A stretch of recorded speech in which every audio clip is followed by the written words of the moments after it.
Hello students, आज हम समांतर श्रेणी की आज चौथी वीडियो लेकर आए हैं। ठीक, तो आज हम तुम्हें इसमें दो पदों के बीच में जो समांतर माध्य है उसे निकालना सिखाएंगे। देखो, अगर हमारे कोई दो पद हैं ए और बी, ठीक है, अगर हमारा केवल ए और बी का हमें निकालना है मध्य पद, तो उन्हें जोड़कर हम उसका आधा कर देते हैं, निकालता औसत इस टाइप से, है ना। तो आज निकालेंगे हम इसका समांतर माध्य पद। अगर इनके बीच हमारे समांतर पद दो हैं, यानी कि A1 और A2। A1 का जो मतलब है हमारा वह है यहाँ अर्थमेटिक प्रोग्रेशन, तो संकेत इसका हम A लेंगे। A1, A2, A3 जितने भी होंगे ना उन्हें हम लिख देंगे। अब मेन बात हमें ये समझनी है कि अगर हमारी A और B जो दो पद हैं, कुछ भी हो सकते हैं, A B मान लो 5, ये 4 और 20 मान लो, इनके बीच अगर मान ले हमारे बीच इनके बीच 4 मध्य पद हैं A और B के, तो पदों की संख्या जो हो जाएगी ना वो 6 हो जाएगी, क्योंकि 4 तो 20 के हो गए, एक ये वाला हो जाएगा और एक ये वाला हो जाएगा, ये हो जाएंगे 6। ऐसे अगर A और B के बीच क्या है n, A1, A2 ऐसा AN हो, तो पदों की संख्या हमारी n+2 हो जाएगी।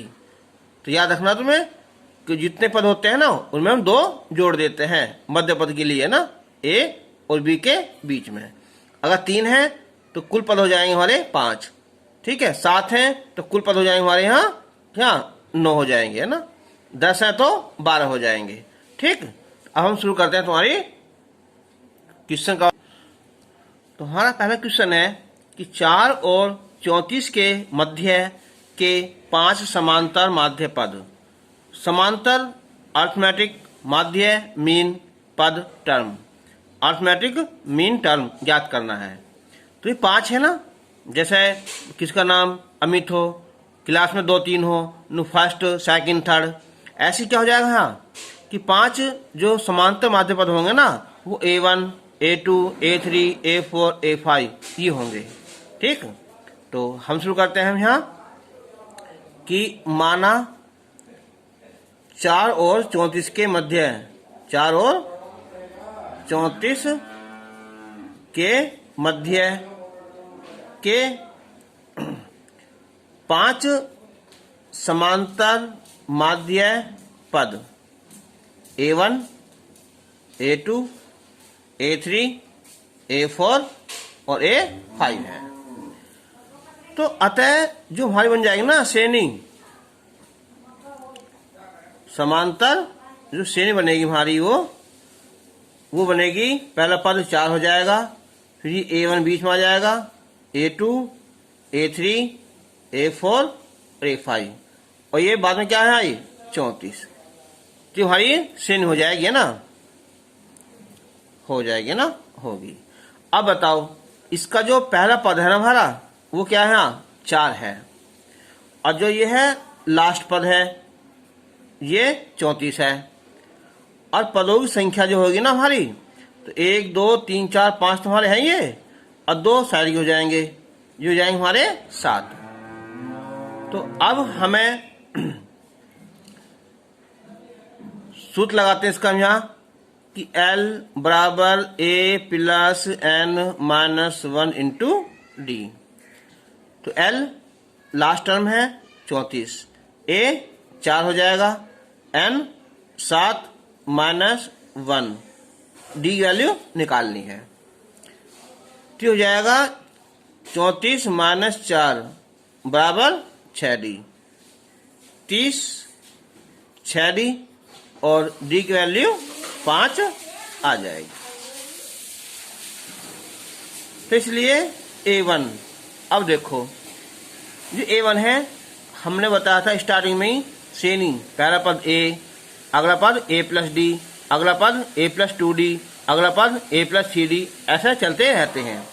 तो A1 निकालना है ना, तो हो जाएगा A+D, A2 निकालना है ना 2, तो A+2D, A3 A plus 3D और A4 A प्लस 4D और A5 A प्लस 5D।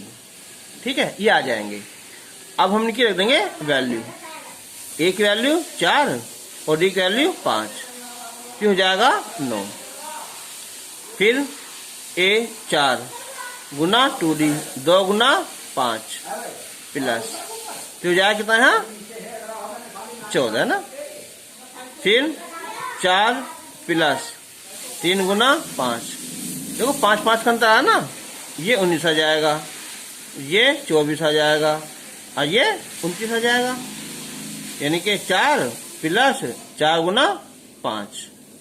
ठीक है, ये भी 4 प्लस कितना है 5 गुना 5, तो आंसर आ जाएगा। क्वेश्चन नंबर 2 है यहाँ कि 1 और 51 के मध्य n समांतर माध्य पद हैं। तो हम लिखेंगे हम पहले कि माना 1 और 51 के मध्य n समांतर माध्य पद, तो ये हो जाएगा A1 A2 A3 dot dot करके कितना है AN है। तो अतः समांतर श्रेणी, पहला पद 1 हो जाएगा, दूसरा A1 फिर A2 फिर A3 डॉट डॉट ये AN और फिर लास्ट में 51 हो जाएगा। तो अब ये देखो इसका जो पहला पद है वो 1 है, पहला पद यानी कि A, ये तो हो जाएगा 1, और जो इसका अंतिम पद है यानी कि L, ये है 51, और पदों की संख्या है, पदों की जो संख्या है ना। अब देखो इनके बीच जो पहला क्वेश्चन कहा था हमने यहाँ, उसमें 5 थे, तो 5 प्लस 2 हो गए। अब यहाँ क्या है, ये बीच में कितना है यहाँ n है, तो n में हम 2 जोड़ देंगे। ठीक है, पदों की संख्या हो जाएगी n प्लस 2। संकेत में हम यहाँ ले लेंगे हम बड़ा वाला n है ना, क्योंकि छोटा वाला यहाँ लग जाएगा। तो अब लगाओ फॉर्मूला। तो फॉर्मूला है हमारा कि L बराबर A प्लस N, N लिख दो बड़ा capital, N minus 1 into D। तो L क्या है, लास्ट पर 51 होगा, A 1 हो जाएगा। अब N के जगह लिखेंगे N प्लस 2 और माइनस 1 इंटू D हो जाएगा। अब 51 माइनस 1, ये बचा N प्लस 1 D, तो कितना होगा 50 और n प्लस 1 D, तो D की वैल्यू आ जाएगी यहाँ 50 बटे n प्लस 1। ठीक, अब इस क्वेश्चन में जो है ना, ये A1 A2 A3 नहीं बुझ रहा। अब उसने कहा है कि चौथा और सातवां। अब देखो जैसे चौथा था तो क्या था A प्लस 4D, पांचवा था A प्लस 5D, ऐसे ही हमें चौथा, तो चौथे के लिए क्या लिखना पड़ेगा हमें प्रश्नानुसार, यानी कि A4, और सातवां यानी कि A7, उनमें अनुपात है 3:5 का समांतर माध्य पदों में। अच्छा A4 क्या क्या लिखेंगे हम A प्लस 4D, A7 मतलब A प्लस 7D बराबर 3/5। ठीक है, गुना कर लो ऐसे यहाँ, तो क्या है 5A 5 चौक 20D, 3 से गुना 3A 3 सत्ते 21D। ठीक, तो अब हम क्या करेंगे, हम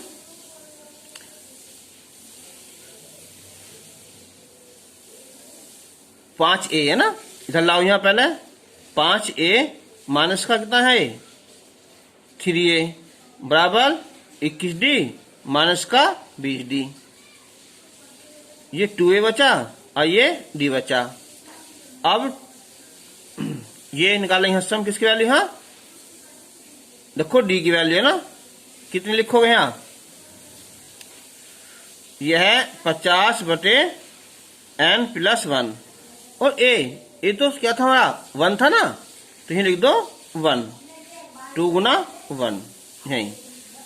तो अब गुना करो इनके आपस में यहाँ, तो 2n प्लस 2, या एक काम करो इससे ही 2 से काट दो, यहाँ डिवाइड कितना यहाँ 25 है ना बस। तो n प्लस 1 बराबर 25, तो n की वैल्यू हो जाएगी हमारी 24। ठीक है। क्वेश्चन नंबर 3 है कि यदि a और b का समांतर माध्य a की power n plus 1 plus b की पावर n प्लस 1 बटे a की पावर n प्लस b की पावर n है, तो n का मान ज्ञात करो। अब यहाँ a और b का समांतर माध्य पद, तो ये होता है a प्लस b बटे 2, केवल 2 संख्याओं का ना, तो हो जाएगा a की power n plus 1 plus b की पावर n प्लस 1 बटे a की पावर n प्लस b की पावर n। अब हम इनकी करेंगे क्रॉस मल्टीप्लाई, तो 2 से गुना करेंगे इसमें, तो हो जाएगा 2a की पावर n प्लस 1 फिर 2b की पावर n प्लस 1। जो a से गुना a में करेंगे ना, एक घात n में, तो गुना में घात जुड़ जाती हैं, फिर प्लस a से करेंगे b में, तो ये a b घात n आ जाएगा, प्लस b से करेंगे इसमें हम, तो b a की घात n प्लस b से b घात n में करेंगे तो b घात n प्लस 1 हो जाएगा। अब a वाले हम एक तरफ करेंगे ना, तो 2a की power n plus 1 minus a की पावर n प्लस 1, अब 2b की पावर n प्लस 1 और माइनस का ये b की पावर n प्लस 1, तो इधर बचा हमारा a b की पावर n प्लस b और a की पावर n। अब देखो यहाँ 2 में से जो एक जाएगा ना, ये बचेगा a n प्लस 1 और ये b की पावर n प्लस 1 और ये a b की power n plus b a की पावर n। अब जो n पावर वाले हैं a के, जैसे a की पावर क्या है यहाँ n प्लस 1, तो इसे यहाँ लाओ इस साथ में ना, b a की पावर n हो जाएगा, इधर यहाँ a b की पावर n इधर लाएंगे हम, तो b की पावर n प्लस 1 हो जाएगा। अब देखो यहाँ a की पावर n प्लस 1 है, यहाँ a की पावर n है, तो कम घात कॉमन होता है ना, तो यहाँ n प्लस 1 है ना, तो यहाँ a बचेगा और यहाँ b बचेगा, इधर कॉमन निकालेंगे हम b घात n, a बचेगा ये b बचेगा, ये हो जाएगा यहाँ कैंसिल हो जाएगा ना। तो अब हम a की पावर n बराबर b की पावर n, अब डिवाइड कर लेंगे हम a बटे b की पावर n, इधर बचा 1।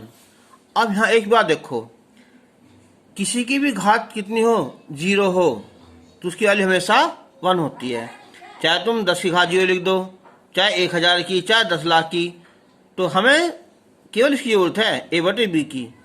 अगर मैं a बटे b घात 0 लिख दूं तो इसकी वैल्यू 1 है, जब तुलना करेंगे ना तो n बराबर कितना आ जाएगा, ये 0 ना, इसका आंसर हो जाएगा।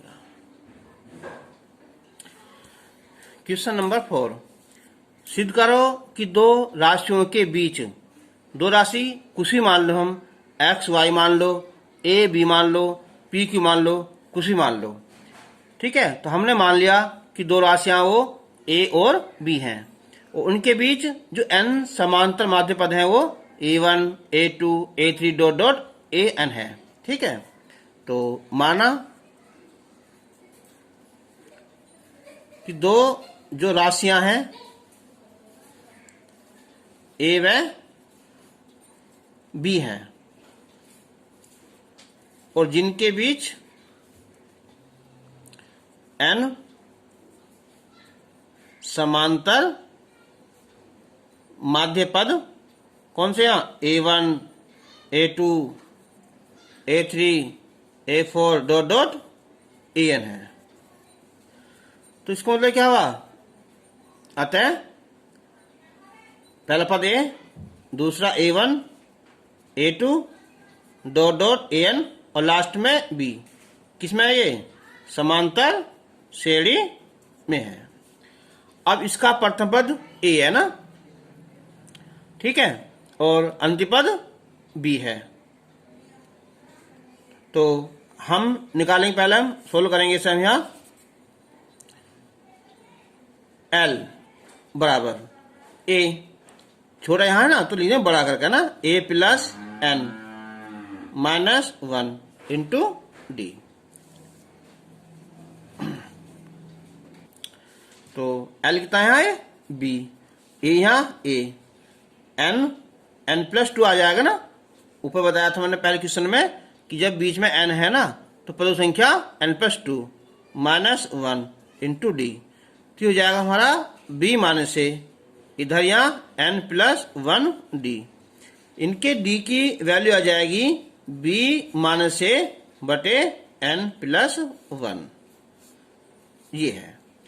अब हमें जो सिद्ध करना है ना वो करना है कि समांतर माध्य पदों का योगफल a1, a2, a3 इनका योगफल, ठीक है, वो समांतर माध्य से n गुना है। ठीक है, अब हम निकाल लेंगे कि a1 plus a2 plus a3, ठीक है, डॉट डॉट कहाँ तक an, इनकी वैल्यू निकाल लेंगे। अब देखो a1 है तो क्या है, तुम बताया पहले वहां a प्लस डी, a2 के लिए a प्लस 2d, फिर a3 के लिए a plus 3d, dot dot है ना, और प्लस कितना है an, तो a प्लस n d, ये आ जाएगा। ठीक है, अब एक बात सोचिए इसमें, यहाँ a कहाँ तक है? n तक, तो इन सबका हो जाएगा na हो जाएगा। ठीक है, फिर क्या बचा हमारा d, 2d, 3d है ना, d कॉमन निकालने का हिस्सा हम, तो क्या है 1 प्लस 2 प्लस 3 डॉट डॉट करके कहाँ तक? n तक, और d हमने बाहर निकाल लिया। ठीक, बराबर na, ये हो जाएगा हमारा n प्राकृतिक संख्याओं का योगफल। तो इसका फॉर्मूला होता है हमारा कि n प्लस 1 बटे 2, और डी की रख दो वैल्यू ऊपर से हमारी, तो b माइनस a बटे n प्लस 1। तो अब n प्लस 1 से यहाँ n प्लस 1 कैंसिल हो जाएगा। चलो इसे यहाँ करते हैं ना, तो ये हो जाएगा हमारा na प्लस ऊपर n, ये बचा b माइनस a बटे 2। अब लघुत्तम 2, तो 2 na हो जाएगा, और ये nb माइनस na, 2na में से एक na जाएगा तो na बचा, और ये nb बटे 2। ठीक है, n कॉमन निकाल लिया, तो a प्लस b बटे 2, तो ये क्या हमारा a प्लस b बटे 2, यह है a और b का समांतर माध्य है ना, n गुना a व b का समांतर माध्य, ये हमें प्रूफ करना था। अब हमें अगले कुछ क्वेश्चनों को सॉल्व करने के लिए कुछ बातें समझनी जरूरी है, और ये याद भी रखना जरूरी है। क्वेश्चन अब तभी हो पाएंगे जब हम इन चीजों को याद कर लेंगे। पहली बात सोचो, याद रखना, ऐसे सुनो कि समांतर को श्रेणी दी हुई है, यदि हम प्रत्येक पद में कोई संख्या जोड़ दें, ठीक है, या घटा दें, तो भी वो समांतर श्रेणी होती है। ठीक है,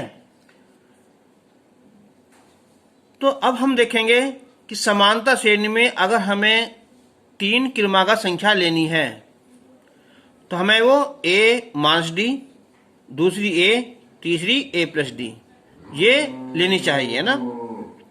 मान तो पूछ सकते हैं, लेकिन इनका लेने का सबसे जो ज्यादा हमें लाभ है वो ये है, इन्हें तभी मानना चाहिए जब हमें वहां संख्याओं का जो माध्य पद है ना उनका योग दिया हो। तो योग देने से क्या फायदा होता है, ये योग करेंगे ना तो हमारा डी ए कैंसिल हो जाता है।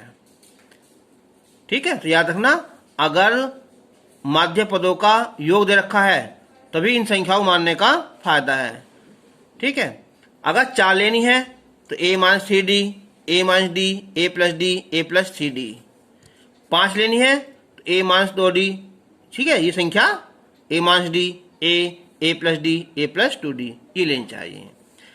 अब हमने क्वेश्चन 5 लिया है एक, कि किसी समांतर श्रेणी की ऐसी 3 क्रमागत संख्याएं ज्ञात करो जिनका योग, देखो योग दे रखा ना, तो हम इन संख्या को मानना चाहिए, क्योंकि ऐसे मानने से हमारी डी खत्म हो जाता है, ए की वैल्यू निकल जाती है। ठीक है, तो हम लिखेंगे हम कि माना समांतर श्रेणी की 3 क्रमागत संख्याएं, 3 क्रमागत संख्याएं ए माइनस डी, ए और ए प्लस डी है। अब कहा है उनका योग, संख्याओं का योग।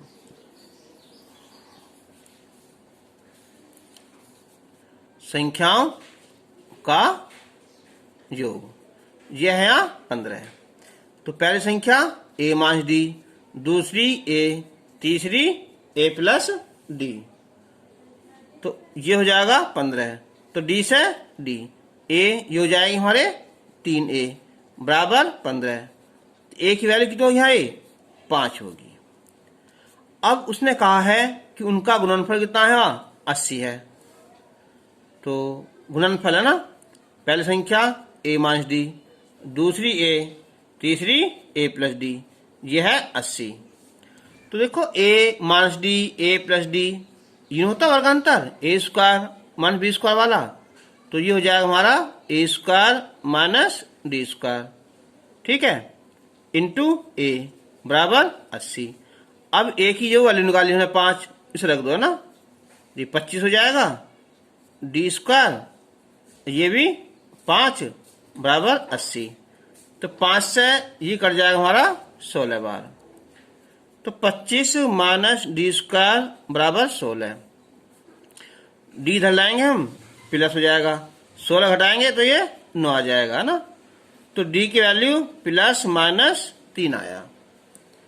ठीक, तो संख्याएं क्या हो जाएंगी यहाँ, अतः संख्याएं a माइनस डी है ना, तो 5 माइनस 3, फिर a यानी के 5, फिर 5 प्लस 3 ये हो जाएंगी। या अब हम ले माइनस का, ठीक है, तो क्या होगा, उसका उल्टा हो जाएंगे ना। चलो यहां निकालो पहले, कितनी होगी है ये बची यहां बराबर, यानी कि 2 होगी, 5 होगी और ये 8 होगी। या इनका उल्टा कर देंगे ना कि 8, 5 और 2 आंसर आ जाएगा। क्वेश्चन नंबर 6 है, किसी चतुर्भुज के कोण समांतर श्रेणी में है, उसका सार अंतर 10 डिग्री है, तो कोणों को ज्ञात करो। अब देखो उसने ये नहीं कहा है कि कोणों का योग कितना है, ठीक है, ना कोई दूसरी कंडीशन दी है, तो हम इन 4 संख्याओं को नहीं मानेंगे। कौन सी, ये वाली है ना। इन्हें हम तो कब मानते हैं, जब उनका योग दिया हो। जैसे यहाँ योग दे रखा है तो क्या हो जाएगा हमारा, डी कैंसिल हो जाएगा, ए बचेगा, और साथ में दूसरी कोई कंडीशन भी हो। इसमें कोई कंडीशन नहीं दी है, केवल एक दिया है कि उनका सामांतर 10 है। ठीक है, कोणों का योग नहीं दिया है ना। तो अब हम मान लेंगे हम कि माना चतुर्भुज के कोण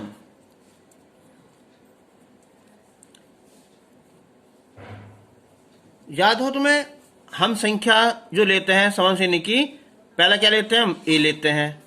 ठीक है, अगला जो नेक्स्ट लेते हैं ए प्लस डी लेते हैं, और उससे अगला ए प्लस 2d लेते हैं ना, और उससे आगे ए प्लस क्या चाहिए यहाँ, L3d लेते हैं ना। तो यहाँ क्या लिया हमने, पहला कोण हमने ए ले लिया, ए अंश, दूसरा ए प्लस डी यानी कि डी क्या है यहाँ 10 है ना, ये हो जाएगा। तीसरा a प्लस 2d यानी कि ये 20 हो जाएगा, और ये प्लस 3d यानी कि ये 30 हो जाएगा। तो 4 कोण ये हो जाएंगे। ठीक है, तो अब चारों कोनों का योग जो होता है कितना 360 चतुर्भुज का है ना। त्रिभुज होता तो तीनों कोने होता है 180 है ना। तो चार को निकाल लो। पहला ए हो जाएगा, दूसरा ए प्लस 10 हो जाएगा ये, तीसरा ए प्लस 20 हो जाएगा और ये ए प्लस 30 हो जाएगा ना। 360 1 2 3 4 4 ए 10 30 30 60 बराबर कितना है 360। तो हो जाएगा 4 ए 60 घटाओ है इससे 360 माइनस 60 ये हो जाएगा 300। तो ए की वैल्यू ये आ जाएगी हमारी 75 अंश है ना। तो इसलिए जो चार कोण आएंगे ना चतुर्भुज के चार कोण, पहला था ए यानी कि ये 75 अंश, दूसरा 10 जुड़ जाएगा यानी कि 85, फिर 95, फिर 105। ये आंसर हो जाएगा। क्वेश्चन नंबर 7 अच्छा क्वेश्चन है, समझने वाला क्वेश्चन है। इसमें एक बात नोट करनी पड़ेगी, जब मैं पढ़ाऊंगा सुनना देखो आराम से उसे। किसी समांतर श्रेणी के m तथा n पदों के योगफल का अनुपात। समांतर श्रेणी केवल एक है, तो जब समान श्रेणी एक है तो क्या उसका प्रथम पद भी ए होगा और सामांतर भी डी होगा। ठीक है, तो हम मानते हैं पहले हम कि माना समांतर श्रेणी का प्रथम पद ए तथा सार अंतर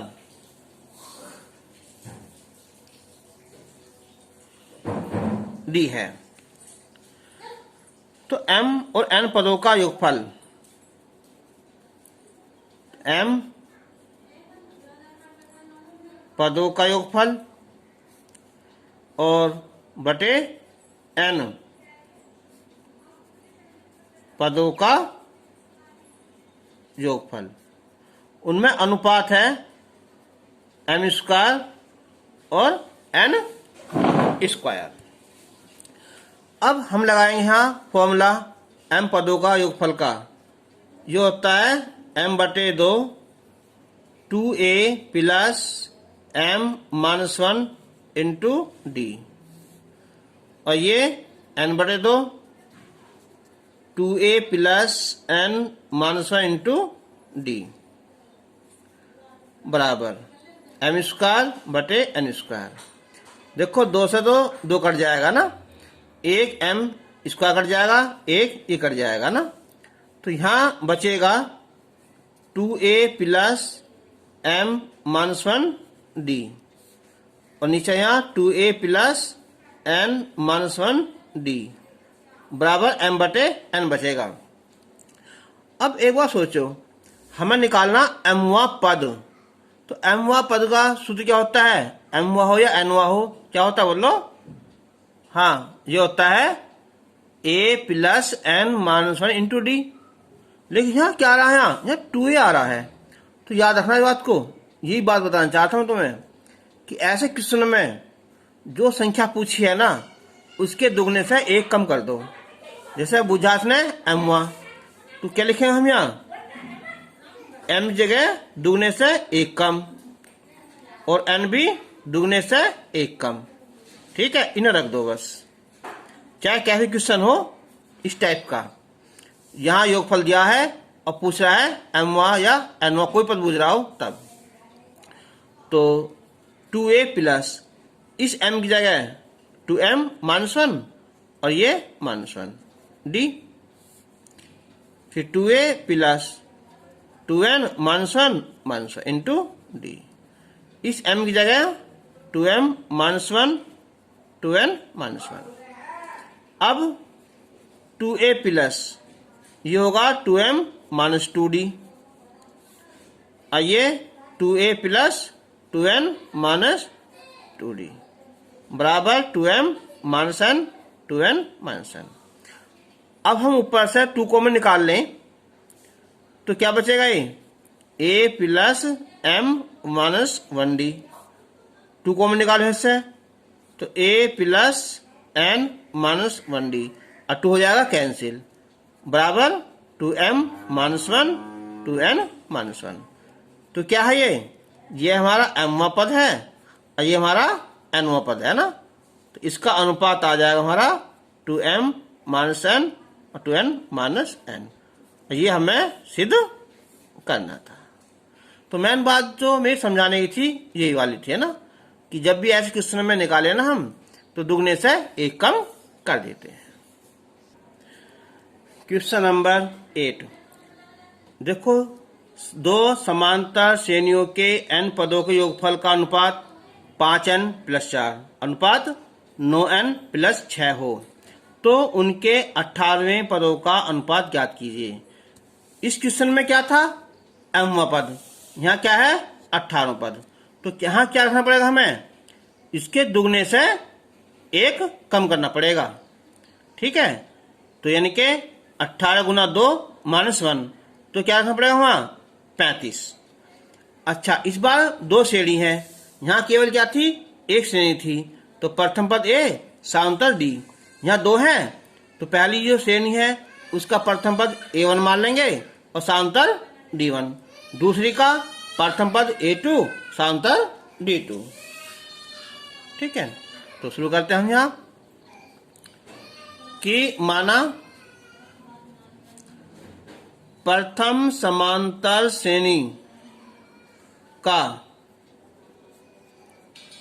प्रथम पद A1 और सारांतर D1 है तथा दूसरी समांतर श्रेणी का प्रथम पद A2 है और सारांतर D2 है, ये मान लिया।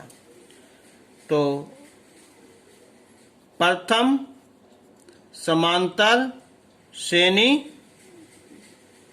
के n पदों का योग, n पदों का योग बटे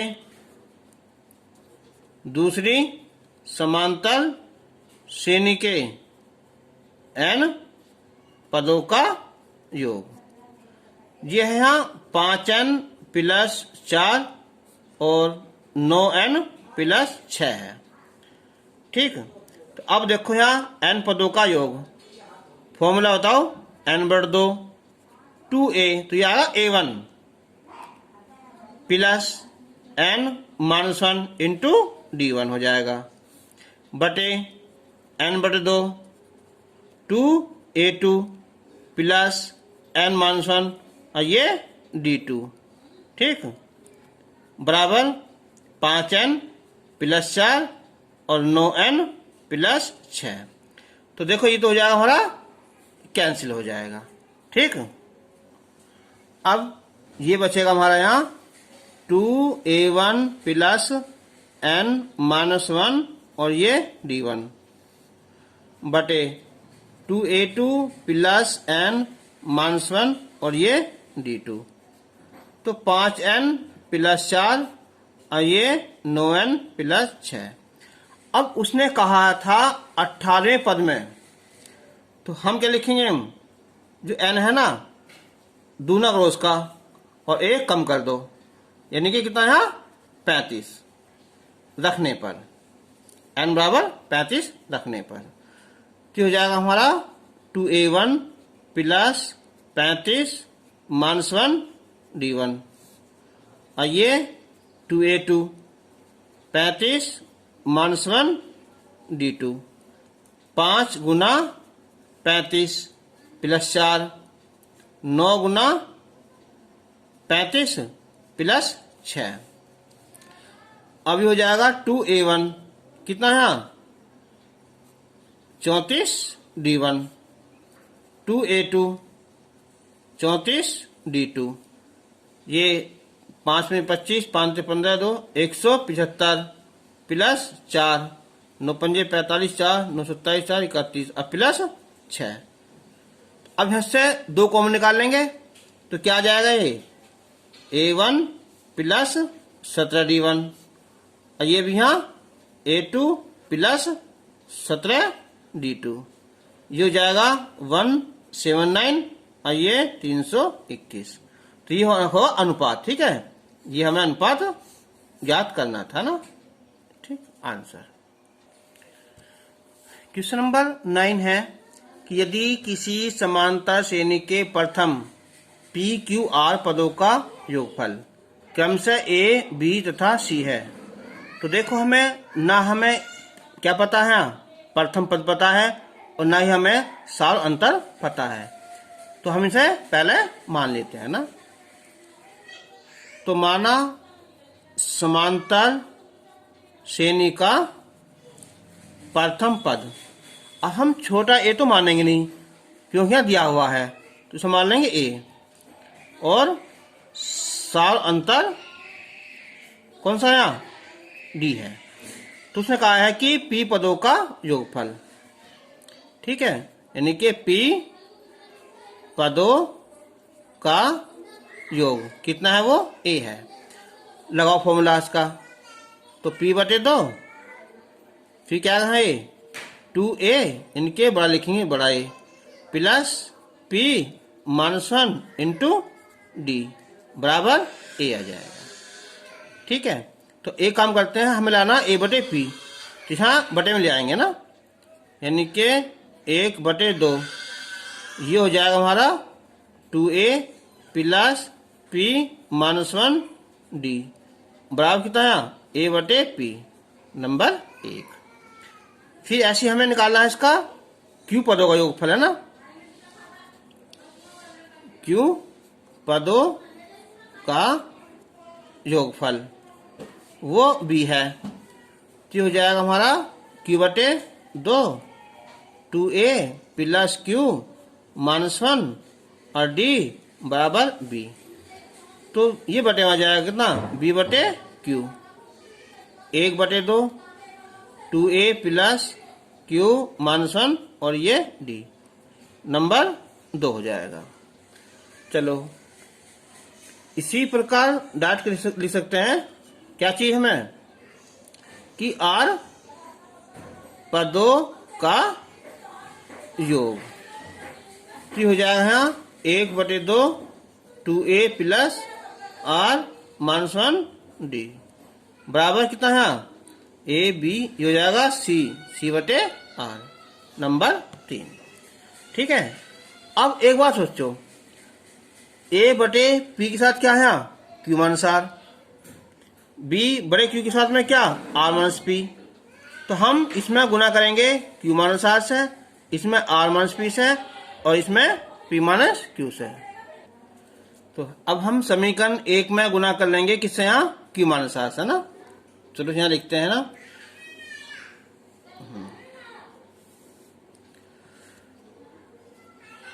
तो समीकरण 1 में q अनुसार, 2 में r-p तथा 3 में p-q से गुना करके जोड़ने पर। अब देखो यहाँ a/p गुना होगी यहाँ q अनुसार से, प्लस b/q गुना r-p से, प्लस c/r गुना p-q से। अब बराबर, अब देखो इस सब में गुना हुई है ना, किससे यहाँ, इसमें हुई है q-r से, तो q-r/2, ये हमारा 2a प्लस p-1 d, फिर प्लस जो अगला वाला है ये वाला, इसमें हुई है r-p से, तो r-p/2 और 2a plus q-1 d plus ये नेक्स्ट वाला, इसमें हुई है p-q से /2 और ये 2a plus r-1 into d। तो हम तीनों का यहाँ हल करना है ना, ये तीनों को है ना। तो देखो अब यहाँ जो तीनों प्लस करेंगे तो दो तो सबका क्या आ जाएगा, भार आ जाएगा ना। तो चलो अंदर गुना कर लेते हैं पहले ना। देखो ये आ जाएगी यहाँ 1/2, बिल्कुल भार आ जाएगा ना। अंदर गुना करेंगे हम यहाँ, ये आएगा 2a Q minus R plus Q minus R और p माइनस 1 प्लस ऐसे यहाँ 2a r minus p plus और ये r minus p Q minus 1 plus ये 2a p minus Q plus p minus Q और ये r माइनस 1, ये आएगा ना। अब 1/2 इन 2a वाले, ये तीनों वाले चीज है 2a जो है, इन्हें एक साथ जोड़ लें। अगर हम कॉमन निकाले हैं इससे तो q minus R plus r minus p plus p minus q, तीनों एक साथ जोड़ लिए, फिर प्लस। अब ये तीनों बचे तो इनके आपस में क्या करें, हम गुना कर देंगे। देखो यहाँ q से तो ये qp minus q minus rp और प्लस r आ जाएगा। अब इन करो यहाँ तो rq minus r minus pq plus p plus गुना करो यहाँ p से यहाँ तो pr minus p minus qr और प्लस q। अब बताओ यहाँ देखो r से r कैंसिल, p से p कैंसिल, q से q कैंसिल, ये हो जाए टोटल 0। ठीक है। अब देखो यहाँ ये पी क्यू माइनस क्यू और ये प्लस क्यू, इन्हें सब कट जाएंगे ना 0, तो आंसर हमारा 0 आ जाएगा। तो बच्चों आज तुम्हारी ये हमने समांतर श्रेणी खत्म कर ली है और इसमें जो है जो क्वेश्चन अलग थे एनसीईआरटी ने प्लस कर दिया है। ठीक है। अब हम नेक्स्ट वीडियो में तुम्हारी गुणोत्तर श्रेणी शुरू करेंगे। तब तक के लिए गुड बाय।